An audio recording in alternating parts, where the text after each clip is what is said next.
dari sahabatnya hamil anak brengsek dan diam-diam merekam di ponselnya. Beberapa menit kemudian, sahabatnya selesai dan ternyata dia hamil. Setelah mendengar sahabatnya ingin menggugurkan anak, gadis itu berusaha meyakinkannya untuk mempertahankan anak itu. Dia melakukan itu karena dia telah terlahir kembali. Di kehidupan sebelumnya, sahabatnya takut dikejar orang brengsek, jadi dia memutuskan menggugurkan anak. Gadis baik hati membawanya ke rumah sakit, tetapi dituduh sahabatnya menghasutnya. Setelah tahu, orang brengsek itu melampiaskan kemarahannya kepada gadis itu dan membakar gadis itu hidup-hidup sebagai balas dendam atas kematian anak. Sahabat itu tidak hanya tidak membantu gadis itu, tetapi juga hanya menyaksikan. Sejak kecil, setiap kesalahan sahabatnya selalu disalahkan pada gadis itu.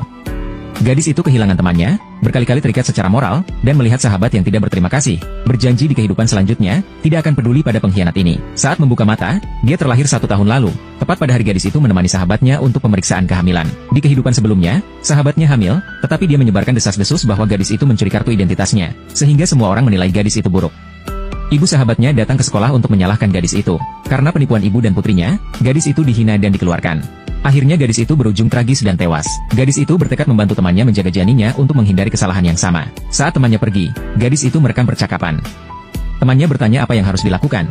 Dia hamil, tetapi pacarnya pemarah dan punya gangguan mental, jadi dia tidak ingin melahirkan. Gadis itu meyakinkan untuk melahirkan, karena mereka saling mencintai dan pacarnya peduli, jadi harus menyimpan anak. Dia curiga gadis itu suka pacarnya, tapi gadis itu menjelaskan sebaliknya dan dia tidak bertanya lagi. Keesokan paginya, gadis itu pergi ke sekolah dan teman-temannya memandangnya aneh. Dia baru sadar temannya menjebaknya.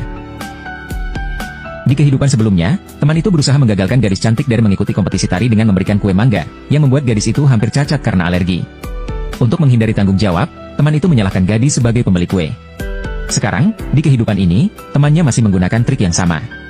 Gadis, kapan kue itu diantarkan? Gadis cantik itu bilang minggu lalu Jumat. Gadis itu menunjukkan tiket kereta dan bilang pergi ke rumah neneknya Jumat lalu. Sahabat tidak bisa menyembunyikan lagi dan terpaksa mengakui bahwa kue itu dibelinya untuk membantu gadis dan bintang sekolah, tanpa tahu bintang itu alergi mangga. Dia kemudian berpura-pura minta maaf, dan seorang pria di sudut kelas bertanya mengapa sahabat tidak menjelaskan, mengapa dia tidak membeli kue mangga, tetapi menambah jus mangga. Gadis itu bertanya, mereka bertiga sudah kenal sejak SD, dan 2 orang tahu si bintang sekolah alergi mangga. Si bintang segera menyadari sahabatnya sengaja melakukannya dan marah, lalu memukul sahabat yang licik. Di tengah serangan teman sekelas, sahabat tersebut dikeroyok dan melarikan diri. Gadis itu melihat bintang sekolah berjerawat dan memberinya salep. Semakin sahabat menolak bintang sekolah ikut kompetisi, gadis itu semakin berusaha memastikannya ikut, hingga bintang sekolah berhasil mengatasi alerginya dan meraih juara berkat kemampuan menarinya.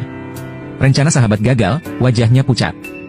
Saat gadis belajar, sahabat datang menuduhnya memiliki kehidupan tidak bersih dan hamil. Suara di luar menyerukan bahwa gadis itu hamil, mengundang kegaduhan. Teman-teman sekelas mencari tahu, sementara sahabat menambah gosip buruk. Gadis itu menjawab, jelas dia yang hamil. Bagaimana bisa dia melemparkan aib kepada orang lain? Ibu sahabat datang ke kelas sambil berteriak dan memukul gadis itu, tetapi gadis itu membalas dengan tegas. Ibu sahabat mengeluarkan spanduk negatif tanpa henti. Si bintang sekolah membela gadis tersebut, menyatakan bahwa putrinya yang salah dan mengklaim ada bukti rekaman. Ibu sahabat masih membantah, lalu gadis itu memutar rekaman dari rumah sakit secara terbuka.